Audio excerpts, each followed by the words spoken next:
Hello, Smite fans, and welcome to a mini episode of Gank Right Lane. It is me, Alex, today. My friend and co-host John is not here. He is driving home right now, so it is just going to be me. But I had to talk about this because this is huge. So how this is going to go? Normally, Gank Right Lane, a lot of me and John's opinions. I want to be able to put this out there as just sort of a summary of everything we know so far. So what I'm going to do is I'm going to go facts, facts, facts, facts, facts, facts, facts. Just explain everything that we know, and then I'm going to give my opinions on it. So, first thing we know, Awesomejake has left the Oni Warriors and been replaced by Genetics. Genetics has been replaced on the Kings by QUIG, who has left the Hounds. That leaves the Hounds currently without a support and Awesomejake without a team. The assumption by some right now would obviously be that Jake goes to the Hounds. Hounds might not feel like that's a fit. Jake might not want to go to the Hounds. We don't know anything about that situation yet. No info on that. First off, I have a couple sources. I went through some streams. I went through some Twitters. I checked everybody's Twitter I could. Here's what we know right now from all the information I could find. First off, Genetics on stream. He said he can't talk about what Jake's situation is. He's not allowed to by the league. So we're not going to get any info on what Jake's doing for a little while, it sounds like. He then says he wanted to make a change for the Kings after winning Worlds because he was afraid of complacency with running the same team back. He wanted to stick with the main core, who I would personally assume, this is an opinion, so I probably shouldn't say it here, I would personally assume that means BMT and Yarkor. And make minor changes around that. Nothing happened. He said he was fine with sticking with the same core, but after the team started falling off, he got frustrated, and he said the Warriors were playing the correct type of Smite and that the Kings weren't. He has wanted to play with Panatom for 2 years, and told Panatom he would be down to join the Warriors or to have Panatom join the Kings. Panatom didn't want to leave the Warriors, so Genetics went there. On BMT's stream, he said, this is a hot take, or this is spicy, this is like drama. He might just be drama baiting, this might not be true. But this is what he said out of his own mouth. BMT said on his stream that he believed that either Twig or Genetics had to go, and that Genetics was the one the Kings were going to get rid of, and he said it had been brewing for over a month. So BMT has basically said that whether or not Genetics got picked up by the Warriors, Genetics was gone off the Kings. He also said that the Warriors were not going to get rid of Jake if they won, but they lost, so they decided to get rid of Jake and bring Genetics in.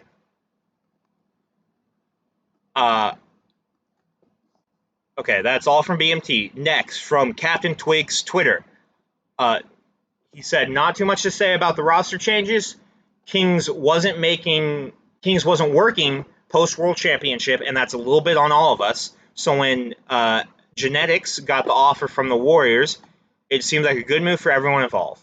QUIG seemed like a perfect replacement. That's tweet 1 of 2. Tweet 2 of 2 starts with, Hounds had no business being as good as they were, and we needed someone who saw longer-term potential with a great attitude and solid fundamentals. Only loser in this deal might be Awesomejake 408, who had the best phase of his entire career and deserved better. On Twitter, the long lane, Erin Claire, she does a lot of good work. She's sort of an insider. She's not a player, but she's an insider. She has a lot of information. On Twitter, she said, on one hand, the Warriors' success was completely unprecedented. On the other hand, teams win the phase and lose the playoffs all the time. You have one shot at the hammer, and they like their odds better with Genetics. QUIG to Kings is, in some ways, more perplexing. And then on Twitter, she said, to piggyback off of Twig, being replaced after that much team success might be hard for Jake to live down. It will be interesting to see how this affects his potential offers. The best support in the world this spring might wind up without a team in the fall. Then, some comments she posted on Reddit. I first heard about this on June 1st. Jake hadn't even played a bad game then, never mind a bad set. There are concerns about the meta shifting back to Guardians and how Jake performs on those picks. Genetics is the best Guardian in the world. I think it's hard to dispute that. This is calculated and makes sense, even though it is immensely risky. There was some validation to those concerns at Masters. Jake struggled on Guardians and Mages had lost some efficacy. Then, in a reply to somebody else who said, in reply to random Cedric Plays, who said, "That's honestly sad to hear. Jake's only real chance to stay on the roster is if the roster was bad. The better they perform, the more they would likely be intrigued.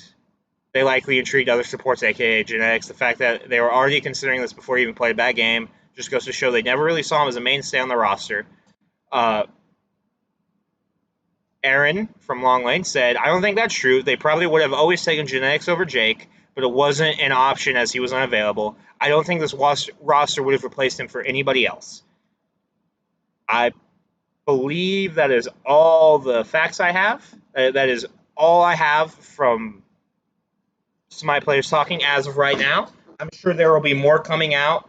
I'm sure there will be some warriors besides just Genetics who have something to say on this. As I'm recording this, nobody has done that yet. I assume when that stuff goes out, I'm going to have to make a follow-up video. So be on the lookout for that. Subscribe to the channel, Gank Right Lane. And now, if all you care about is the facts, you may leave. This is opinion time. So, my opinion, holy shit, what the fuck? What is happening? Ah! So, Genetics wanting to make changes right after Worlds. Very fucking interesting. I personally said, at the time and now, and all the way in between, the Kings should have replaced Variety after Worlds. He was a big weak spot that when the Kings lost was the pressure point other teams were using to make them lose. But from what BMT says, it sounds like Genetics wasn't trying to get rid of Variety. It sounds like he was trying to get rid of Twig. That is what I've gathered.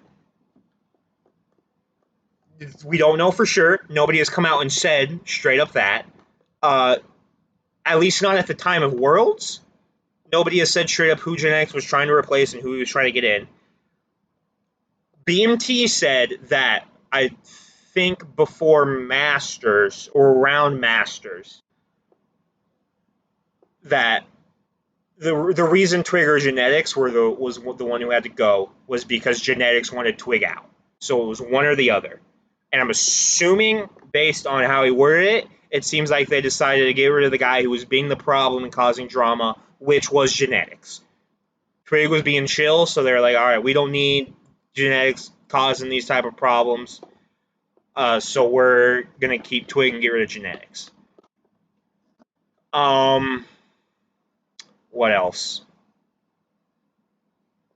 QUIG to the Kings, I think, makes a lot of sense. He's a solid fundamental player, and if they're trying to avoid drama, QUIG seems like he's probably just a chill dude. You know, he doesn't stream. It seems like he just kind of wants to chill and play Smite. He's going to come in. He's going to learn the King's way. Other people are going to, direct and make shot calls and stuff, and he's going to go along for the ride, and he's going to place a lot of fucking words because that's what QUIG does. Very interesting he'd want to leave the Hounds for the Kings, who, in my opinion, looked worse than the Hounds. Hounds damn near made it to finals. They almost had the Ferryman. They almost did. That Game 5, the Hounds were winning until about the last 30 seconds.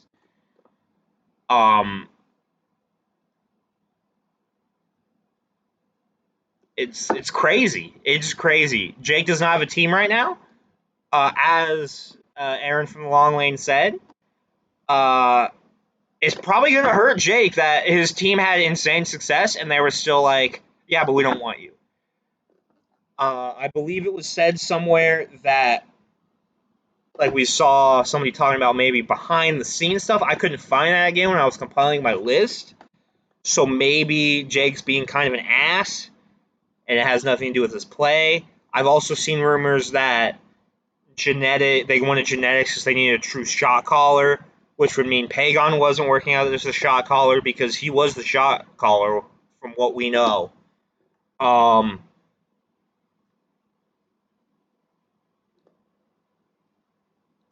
mean, Jake was the best player in the entire league in Phase 1. Not just the best support, the best player in the entire league. If he continued playing how he had been, you gotta have him as MVP. He was the best player. I don't think there's really any disputing that. Like, maybe you say Panatom? I'm a big proponent of if you can upgrade your team, you should. I'm not 100% sure this is an upgrade.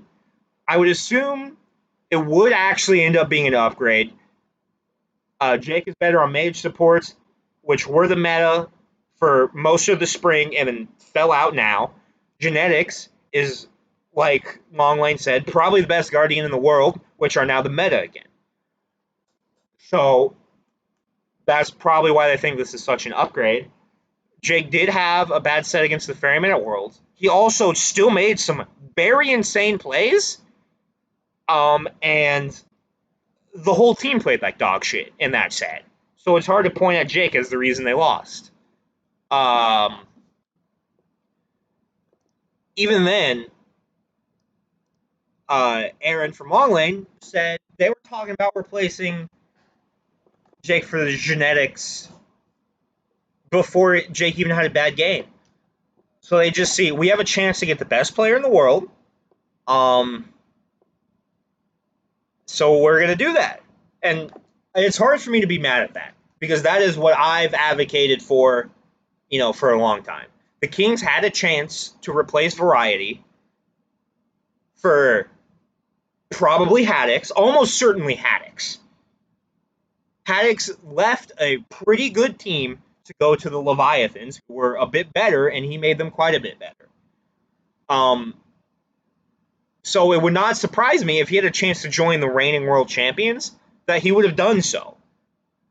So I'm assuming the Kings could get Haddix, but that may have even been a move. Genetics was trying. I mean, that would make sense how he ended up back on the Ravens with Venenu and Barracuda, right? Genetics was like, "Hey, come to the Kings," and then he was like, "Hey, Kings, I have Haddix here," and then the Kings were like, "Hey, we think we're just gonna run it back," and then Haddix was like, "Well, fuck, now you fucked me. I guess I'm gonna go back to the Ravens because that's the only team open right now." I don't know this. This is all speculation, but that would make a lot of sense with what we're hearing. It could have also been he tried to get Panaton because he said he was trying to. The way he made it sound like there was multiple, and I would assume these are top players because I doubt he would make a change. Well, I mean, I say that maybe he does kind of seem like a guy who would make a change just to make a change because he wants to guard against complacency. But, is that Panatom became a free agent? Maybe he was trying to get Panatom in over QUIG. We don't know. We don't know what those moves would have been. I genuinely think it was probably Haddix, which I've talked about that. That one just makes the most sense. Haddix wants to win. He does not care about staying on a team and being loyal if the team isn't very good. He showed that last year. Fine, okay. Also, maybe would have been an option as he was a free agent, but maybe fine, okay, and adapting. Right? Because we know Final K has talked about he wanted to stay with adapting. He's talked about that. He wanted to play with adapting really bad. So maybe when that Dragons team that had there was a speculated Dragons team at one point that was PBM, Pagon, and Final K all stayed together, and then they picked up Coast to replace Panda Cat, and then adapting was the jungle. And then PBM was like, no, I've been wanting to play with Vote, Dardes, Nika for a while. I'm going to go join them. And then Pagon went to the Warriors. Coast went to the Hounds for the play-in. And then Final K and adapting stayed together from that and went to the Leviathans. It's possible they were going to be going to the Kings at one point, and that just hasn't been talked about, and we don't know about it. That so SOT was also a free agent at the time.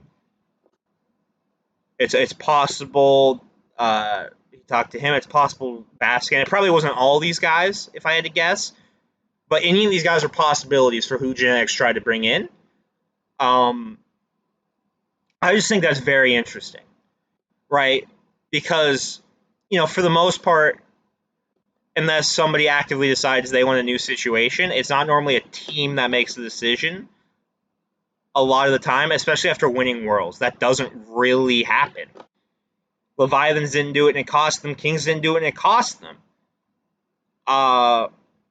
Then the Paul team that won, the Paul Zatman team that won back to back, made some changes. I know the first one wasn't their choice. I believe they made the second one partway through the season. It's just very interesting.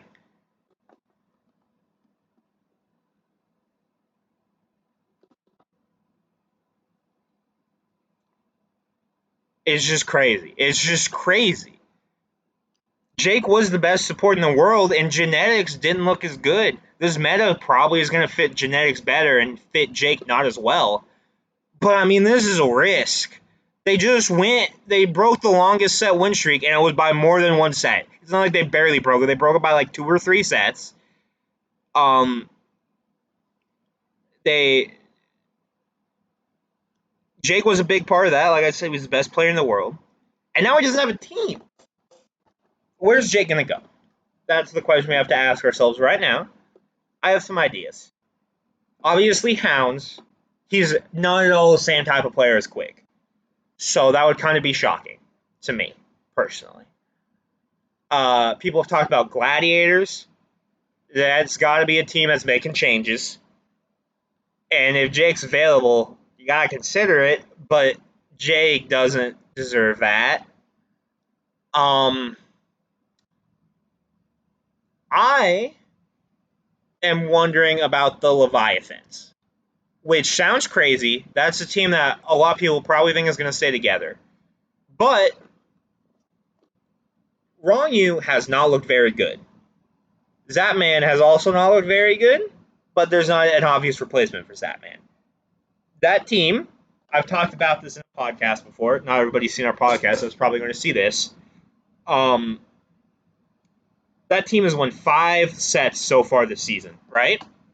They have beaten the Gladiators 3 times. Who cares? Glaz are dog shit. They beat the Dragons in the middle of a 6-set loss streak. They're dog shit.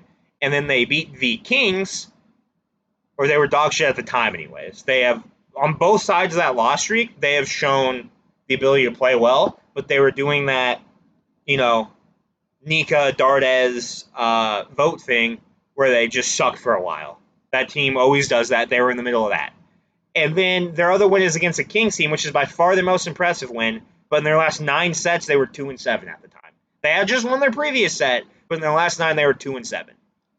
That's not impressive. They haven't had an impressive win against a team that's actually been playing well. And they expected to be a top team. Final K definitely was not playing great. I have to assume with this new patch he's going to play better. You have to assume that. This patch fits him much better. He was already starting to look better.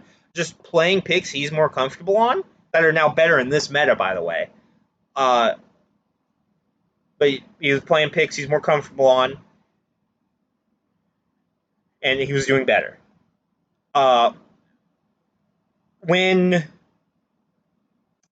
why am I blanking on it? When Shinto wasn't on Ping, when he was actually in Atlanta, he still looked like a top mid. It's just the first half of the season when he wasn't on LAN, he didn't look very good.